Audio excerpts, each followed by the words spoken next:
inflation is running at around 4%, 5%. So let's be honest, it's probably closer to 10 because we know that the way that they calculate, inflation is to try to underreport it. So if they're saying 4 or 5, it's probably closer to 10. And I'm looking at the Canadian 10-year bond yield right now, and it's printing at about 3.4%. So if we have an interest rate of 3.4% and an inflation rate of, even if we take them at face value and call it 5, right? Our interest rate is still lower than a rate of inflation, even government reported inflation. So in order for us to really bring down this inflationary expansion through the system is to increase the interest rate to at least the same level of what the inflation rate is, or if not more. Because a lot of people, they want to point to the government for spending all of this money, but in reality, like if you look at it, the government is nothing but like a degenerate drunk at an open bar, and it's the Bank of Canada that's pouring all the booze. So of course they're gonna get loaded and then cause a ruckus, and so that's really what we've seen. So I think that the only way to really rein in these massive deficit spending is through the control of interest rates, because right now they're artificially suppressed. Like, who would want to really own a bond that pays less than the average rate of inflation? Like, it's a guaranteed loser. It makes no sense. So if the free market was really allowed to exert itself into the bond market, we'd have a much higher rate of interest. But through debt monetization and by basically allowing the bank to monetize government debt, we're in this problem. So in terms of the central bank and interest rates, and we saw a 25 basis point yesterday through the Bank of Canada, like, it has to go much higher, but this is ultimately going to cause a deflationary collapse. You're going to see the real estate market collapse. You're going to see the stock market collapse.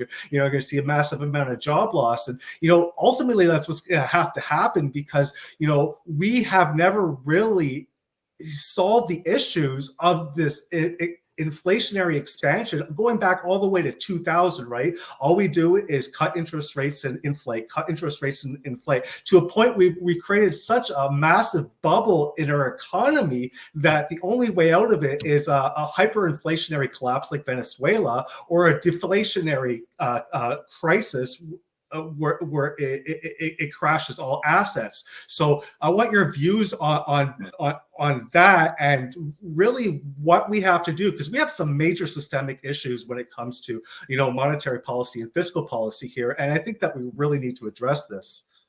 You have a point there. When I was speaking about inflation, I was speaking about the official inflation rate. But you're right. If you do your grocery, and Canadians understand that the inflation is not at 4 or 5 or 3 or 4 or 5%. They know that it must be 8, 10, like you said, because the way that they are calculating inflation does not represent the reality of today. You're absolutely right about that.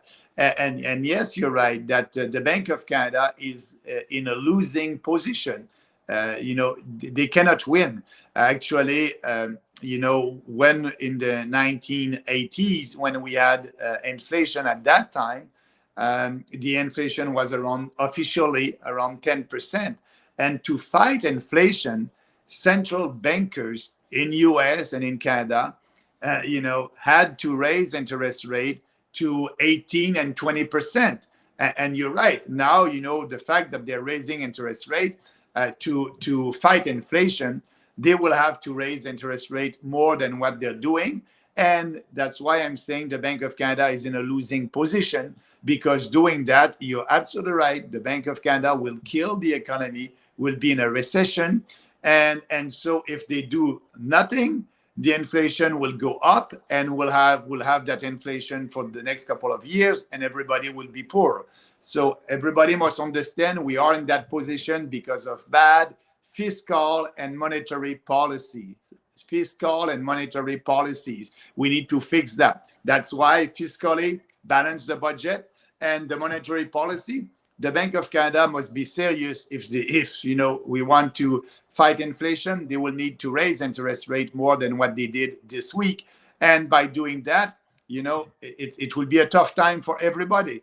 So that's why central bankers are not telling the truth right now to Canadians about the inflation, and they don't want to take the responsibility of the failure, not only the bank but also the government. And Poliev won't speak about that also. He's saying that the Bank of Canada must lower interest rate. I think he said that this week, must stop to raise interest rate.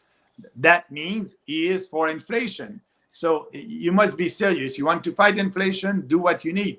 But by raising interest rate also, that will be a fiscal, a budgetary challenge for the government of Canada.